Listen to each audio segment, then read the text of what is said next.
Hello friends, स्वागत है आपका अपने यूट्यूब चैनल पीएस क्लासेस में।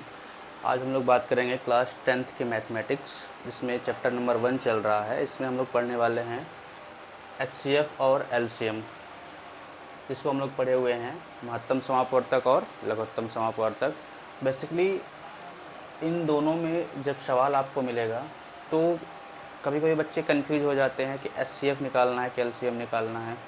इसलिए हम क्या करेंगे, दोनों की एक साथ स्टडी करेंगे ताकि जो भी कन्फ्यूजन भविष्य में क्रिएट होने वाला है वो क्या हो जाए, दूर हो जाए। ठीक है, तो सबसे पहले बात करते हैं हाईएस्ट कॉमन फैक्टर की, यानी एचसीएफ की और एलसीएम की।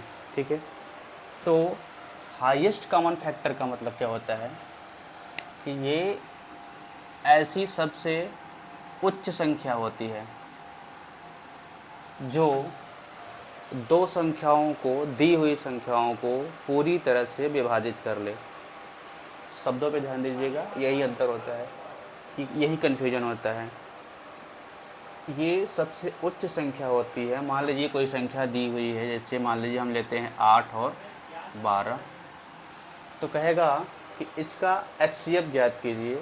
तो एचसीएफ क्या होता है, वो उच्च संख्या होती है, यानी बड़ी से बड़ी संख्या होती है, अधिक से अधिक संख्या होती है जो इसको भी विभाजित कर दे और इसको भी विभाजित कर दे। जैसे अगर हम इनको विभाजित करना चाहें तो इसको हम 8 को 1 से विभाजित कर सकते हैं। ठीक है, एक से सबको विभाजित कर सकते हैं। ठीक है, 2 से भी कर सकते हैं, 3 से नहीं कर सकते, दोनों को 4 से कर सकते हैं और उसके बाद दोनों को नहीं कर सकते। तो ये जो हमारा 4 हो गया, क्या है, सबसे बड़ी संख्या है जो इसको विभाजित कर रहा है और इसको भी विभाजित कर रहा है। इसलिए हमारा एचसीएफ क्या हो जाएगा, यहाँ पे 4 हो जाएगा। वही अगर एलसीएम की बात करें, एलसीएम क्या होता है, लिस्ट होता है, यानी छोटी से छोटी संख्या होती है जो दो दी हुई संख्याओं द्वारा पूरी तरह से विभाजित हो जाए। शब्दों पे ध्यान दीजिएगा, इसमें क्या है, एचसीएफ ऐसी संख्या होती है जो दो दी हुई संख्याओं को पूरी तरह से काट दे। जो दो दी हुई संख्याओं को, जैसे 4 है, दो दी हुई संख्याओं को पूरी तरह से क्या करेगा, काट देगा। वहीं एलसीएम में क्या होता है, वह छोटी से छोटी संख्या होती है जो दो दी हुई संख्याओं से पूरी तरह से कट जाए। अंतर समझ में आ रहा होगा। इसमें क्या है, दो दी हुई संख्याओं को पूरी तरह से जो काट देगा वो एचसीएफ होगा। इसमें क्या है, जो दो दी हुई संख्याओं से पूरी तरह कट जाए वो हमारा एलसीएम होगा। जैसे यहाँ पे हम 8 और 12 ही ले रहे हैं, तो इसमें क्या है, एचसीएफ तो 4 हो गया था कि वह बड़ी से बड़ी संख्या है जो इसको भी काट दे और इसको भी काट दे। इसमें क्या करना है, वह छोटी से छोटी संख्या ज्ञात करनी है जो इससे भी कट जाए और इससे भी कट जाए। जैसे 8 है, तो अगर हमें 16 लूँगा तो 8 से तो कट जाएगा लेकिन 12 से नहीं कटेगा। 24 लूँगा क्या हो जाएगा, 24 8 से भी कट जाएगा और 12 से भी कट जाएगा। तो हमारा इसका एलसीएम क्या हो जाएगा, 24 हो जाएगा, क्योंकि इससे छोटी और कोई संख्या नहीं है जो इससे भी कट जाए और इससे भी कट जाए। आप सोच के देखिएगा, इससे बड़ी हो सकती है, इसे 48 लेंगे तो इससे भी कट जाएगा, इससे भी, लेकिन हमें क्या करना है, छोटी से छोटी संख्या ज्ञात करनी है जो इससे भी कट जाए और इससे भी कट जाए। वही हमारा क्या हो जाएगा, एलसीएम हो जाएगा। इसमें क्या है, वह बड़ी से बड़ी संख्या ज्ञात करनी है जो इसको भी काट दे और इसको भी काट दे। ये दोनों में बेसिक अंतर होता है।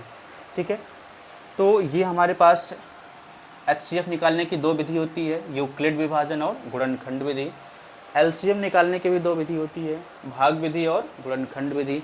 तो यूक्लिड विभाजन हम लोगों ने पढ़ा हुआ था। जैसे 8 और 12 हैं, दो संख्याएं दी हुई हैं 8 और 12, जैसे हमने पढ़ा था, दो संख्याएं ए और बी है, इनके बीच में क्यू और आर उपस्थित होगा। तो क्या करेगा, B = A into Q plus R का पालन करेगा। जब तक आर बराबर 0 ना हो जाए तब तक हम इस प्रक्रिया को पालन करते रहेंगे। जब हमारा आर 0 हो जाएगा तो जो हमारा ये मल्टीपल होगा वही हमारा क्या हो जाएगा, उसका एचसीएफ हो जाएगा। जैसे इसको निकालने का तरीका हमने बताया हुआ था कि जो सबसे छोटी संख्या होगी, इस दोनों में छोटी क्या है, 8 को छोटी संख्या से बड़ी संख्या में क्या करेंगे, भाग देंगे। क्या जाएगा, एक बार जाएगा, 8 हो गया, 4 बचा, यहाँ 0 नहीं हुआ, फिर क्या करेंगे, इससे हम 8 में भाग देंगे, 2 8 0। तो हमारा जब ये r बराबर 0 हो गया तो हमारा एचसीएफ क्या हो गया, 4 निकल के आ गया। ठीक है, ये हमारा क्या हो गया, यूक्लिड विभाजन मेथड, जो हम लोगों ने इससे पहले लेक्चर में पढ़ा हुआ था। ठीक है, उसके बाद देखते हैं गुणनखंड विधि। गुणनखंड में क्या है, जो हमारे पास संख्याएं दी होती हैं 8 और 12 दी हुई, उनका पहले गुणनखंड कर लेते हैं हम। तो गुणनखंड कैसे करेंगे, जैसे ये 8 है, 8 का गुणनखंड क्या होगा, 2 गुणे 2 गुणे 2। 12 का गुणनखंड क्या होगा, 2 दूनी 4 त्याई 12। अब HCF क्या निकालते हैं, अब लिखा जाएगा HCF बराबर जो इन दोनों में कॉमन होगा उसको एक बार लिख लेंगे, इन दोनों की जगह एक बार, गुणे एक और कॉमन है तो एक और बार लिख लेंगे। बस अब कोई कॉमन नहीं है, बाकी छोड़ देंगे। तो हमारा HCF कितना निकल के आ गया, 4 निकल के आ गया। ये हमारा क्या हो गया, आंसर। तो ये हमारा गुणनखंड विधि है। ठीक है, उसी तरह हमारा भाग विधि होता है। इसमें LCM निकालने का, कितनी भी संख्या दी हुई है 2 3 4 5, सबका हम क्या करेंगे, भाग विधि से गुणनखंड निकाल लेंगे। इनको लिखने का तरीका है 8 और 12 लिख दिए, इसको ऐसे बना लीजिए। अब सबसे पहले 2 से भाग देना स्टार्ट करते हैं। अगर 2 से चला गया तो ठीक है, नहीं तो फिर 3 से देंगे, 5 से देंगे, इस तरह से भाग देते हुए चलेंगे। तो 2 से कट जाएगा तो 2 दूनी 4, फिर 2 चौक 8 और 2 छक्के 12। फिर 2 से भाग देंगे, 2 से कट जाएगा, 2 दूनी 4, 2 त्याई 6। फिर 2 से भाग देंगे, 2 1 का 1, ये नहीं कटेगा, इसको ऐसे उतार लेंगे। फिर क्या है, 3 से भाग देंगे, ये तो बच गया 1, इसको 1। जब तक 1 ना आ जाए तब तक हम भाग देते रहेंगे। इसको लिखेंगे कैसे, इसको लिखेंगे LCM बराबर, इन सब का आपस में गुणा कर देंगे, 2 गुणे 2 गुणे 2 गुणे 3, 2 दूनी 4 दूनी 8 त्रिक 24। इस तरह से हमारे पास कितना हो गया, 24 हो गया। ठीक है, तो ये हमारा हो गई भाग विधि। कौन सी विधि, भाग विधि।